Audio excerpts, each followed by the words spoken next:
সমুদ্রের গর্জন এমনই এক হৃদয় স্পন্দন যা ভাষায় প্রকাশ করা যায় না। The roar of the sea is a heartbeat of the soul that words can't express.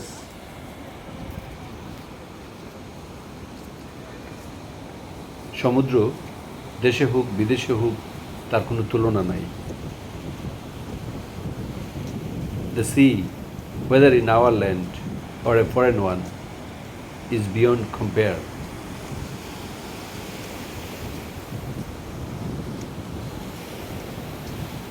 এটা ভারত মহাসাগরের একটি অংশ যা শ্রীলঙ্কায় অবস্থিত।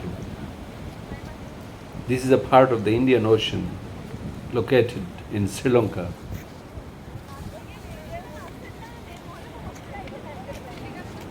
ভালোবাসা হোক সমুদ্রের মতো বিশাল। Let love be as vast as the sea. প্রকৃতির সৌন্দর্য উপভোগ করুন, ইংরেজি শিখুন। Enjoy the beauty of nature and learn English. Thanks for watching.